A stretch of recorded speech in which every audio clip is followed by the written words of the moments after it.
Welcome back to my YouTube channel mathematics by Sanaullah. जैसा कि हम डायरेक्ट टेस्ट की प्रिपरेशन कर रहे हैं, तो कुछ हेल्थ इश्यूज़ की वजह से मैं वीडियो नहीं बना सका। तो लास्ट हमने जो वीडियो बनाया था वो प्रैक्टिस 30 पे था, जिसमें हमने परसेंटेज, डिस्काउंट और टैक्स किए थे। तो उस परसेंटेज के लिहाज से प्रैक्टिस नंबर 51 है, जिसमें प्रॉफिट लॉस है। तो इस वजह से पहले वो कंटिन्यू हम कर रहे हैं, फिर इसके बाद प्रैक्टिस 30 के बाद जो प्रैक्टिस 31 है हम उसको कंटिन्यू करेंगे। तो फ़िलहाल हमारी जो टॉपिक होगी वो हमारी प्रैक्टिस 51 है, जिसमें हमारे पास प्रॉफिट और लॉस है। तो प्रॉफिट और लॉस के सिंपल से फार्मूलाज हैं दो, पहले हम वो लिख लेते हैं। तो परसेंटेज ऑफ प्रॉफिट का फार्मूला है, प्रॉफिट जो आता है divide by cost price multiply by 100। Similarly percentage of loss is equal to loss divided by cost price multiply by 100। और सिमिलरली प्रॉफिट के लिए फार्मूला होता है selling price minus cost price, और लॉस के लिए होता है cost price minus selling price.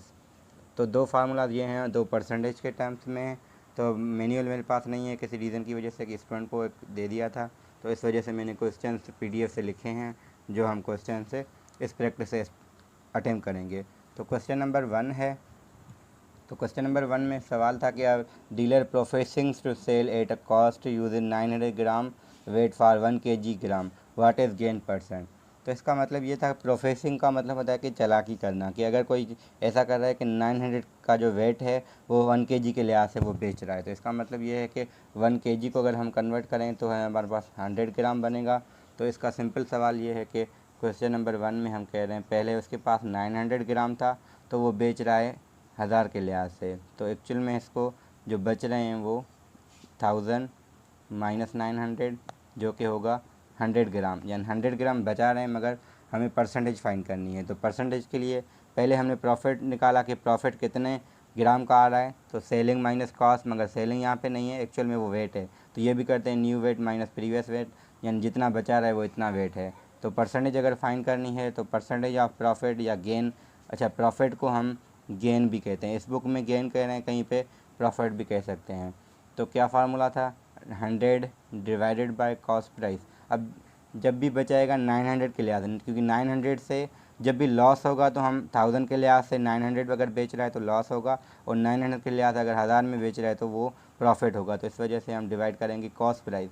अब कॉस्ट प्राइस की जगह पे यहाँ पे हमारे पास 900 है, मल्टीप्लाई बाय 100।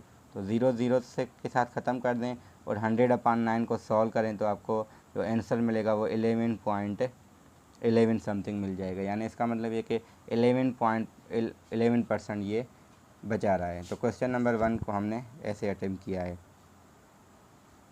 तो क्वेश्चन नंबर 2 इसमें गिवन था कि cost price of an article which is being sold at a gain of 12% yields, यानी इसको जो मिल रहे हैं RS 6 रुपीज़ ज़्यादा मिल रहे हैं, when it is sold for 12% loss. यानी सिंपल है कि लॉस जो हो रहा है उसको उससे 6 रुपये इसको ज़्यादा मिले जब इसको प्रॉफिट हो रहा है, यानी प्रॉफिट इज इक्वल टू हम कहेंगे 6 रुपीज़ प्लस लॉस। तो सिंपल सा ये फार्मूला है, मगर यहाँ हमें क्या यूज़ करना है, एक इम्पॉर्टेंट चीज़ कि इसमें हमने ये फार्मूला लिखे हैं। अगर मैनुअल में देखें तो हर किसी के लिए अलग अलग फार्मूला है, क्योंकि ये फार्मूला जब यहाँ पे रखते हैं प्रॉफिट के केस में और लॉस वाला यहाँ रखते हैं, फिर सेलिंग प्राइस के लिए सॉल्व करेंगे तो आपको सेलिंग के लिए अलग से फार्मूला मिलेगा। तो जो वो मिलेगा हम वो देखते हैं, क्योंकि वो बुक में लिखा हुआ है selling price is equal to 100 plus gain percent multiply by cost price divided by 100।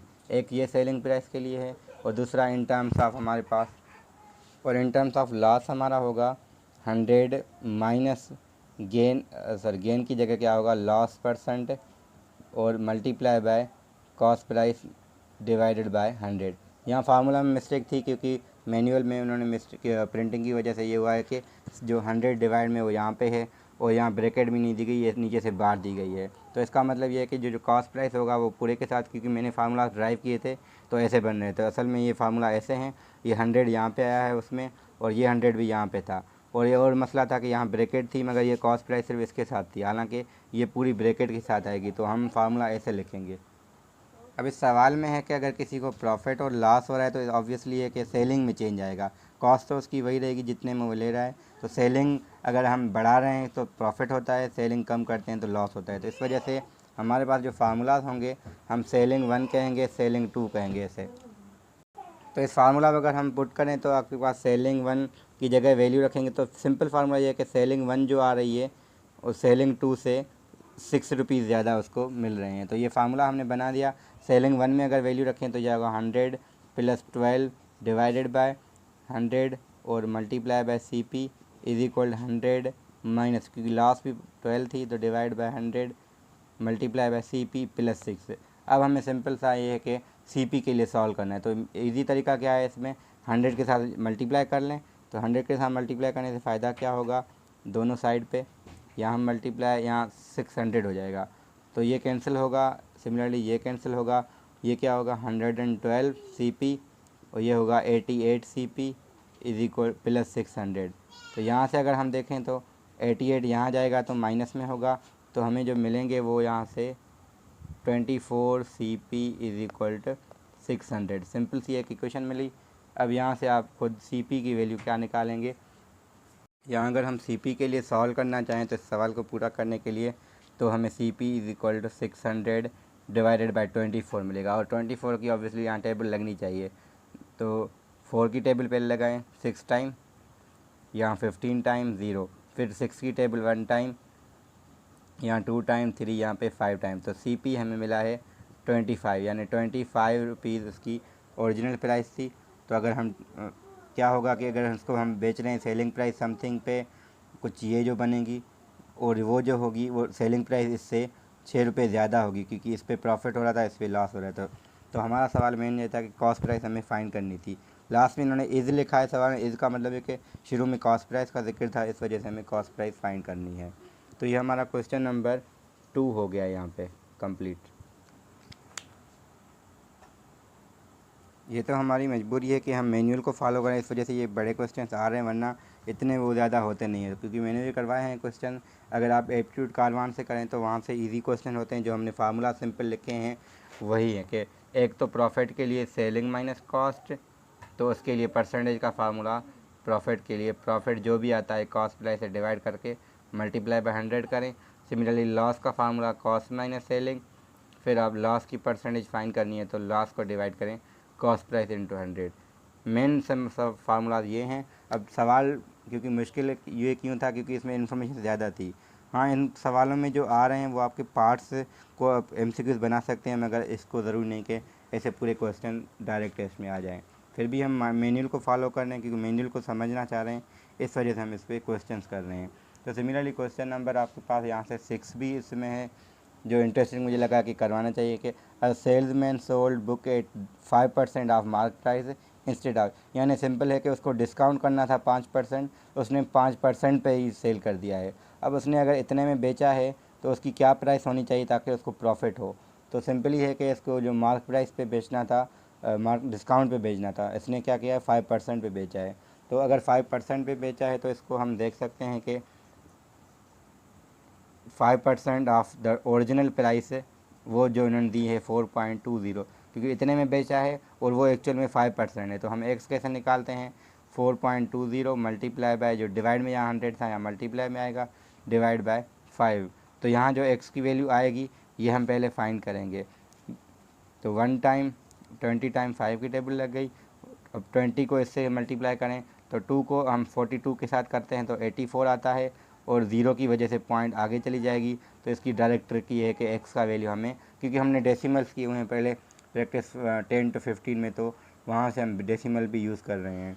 तो हमें जो ओरिजिनल प्राइस 84 मिली है, अब हम अगर 84 में से माइनस करें 5% ऑफ 84, और वो हमें पता है एक्चुअल में 4 पॉइंट, क्योंकि ये खुद हमें दिया गया था, तो हम सिंपली 84 में से माइनस करेंगे 4.20 या 4.2। तो ये जो हमें मिलेगा कितना मिलेगा कि 79.8, ये हमारी जो एक्चुअल प्राइस इतने में वो बेचता तो इसको प्रॉफिट होता, क्योंकि वो कह रहे हैं कि इसको प्रॉफिट होने के लिए या इसको कितने में बेचना चाहिए था एक्चुअल में, क्योंकि एक्चुअल में इसको ये डिस्काउंट करना था।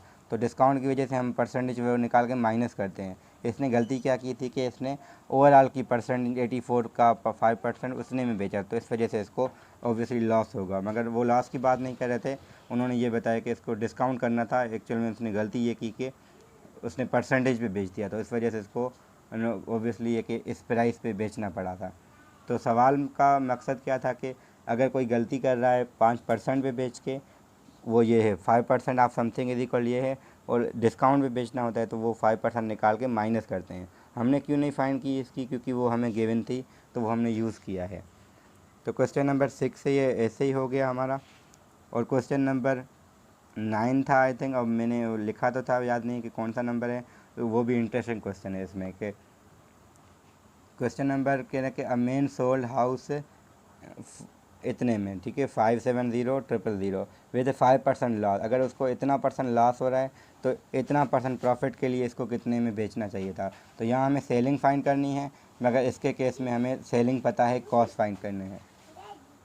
ये मैंने क्वेश्चन इसलिए लिखा क्योंकि ये इन फार्मूला से रिलेटेड भी है, तो आने के चांसेस या ऐसे कोई सवाल आ सकता है। तो परसेंटेज ऑफ लॉस का फार्मूला हमने लिखा हुआ है, तो परसेंटेज ऑफ लॉस के लिए हमें ये पता है, और लॉस की जगह एग्जैक्टली ये फार्मूला भी रख देते हैं। तो क्या होगा, 5 इज इक्वल टू लॉस के लिए वे फार्मूला है कि कॉस्ट माइनस सेलिंग।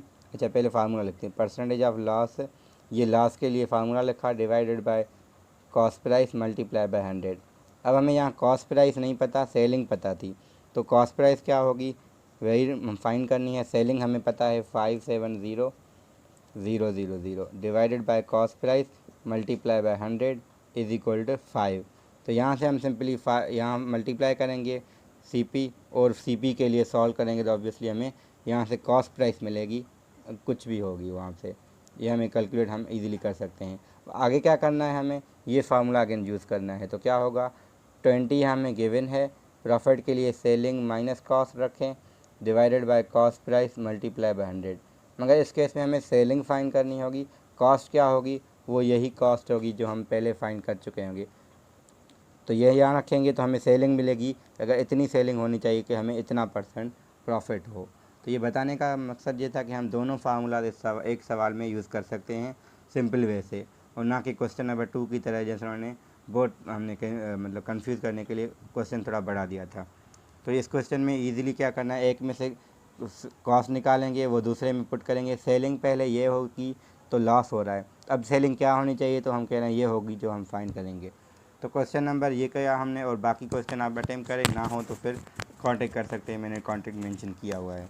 तो इसलिए यहाँ पे हमारी प्रैक्टिस नंबर 51 कंप्लीट, जिसमें हमारा प्रॉफिट लॉस का के सारे क्वेश्चन थे वो रिलेटेड थे प्रैक्टिस नंबर 30 से, क्योंकि वो परसेंटेज हमने पढ़ी हुई थी। बाकी सवाल जहाँ भी परसेंटेज क्या है वो कर सकते हैं। अब जो नेक्स्ट हमारा टारगेट, वही हम प्रैक्टिस 31 पे वापस आएंगे, जिसमें हमारा एवरेज का कॉन्सेप्ट है। Thank you.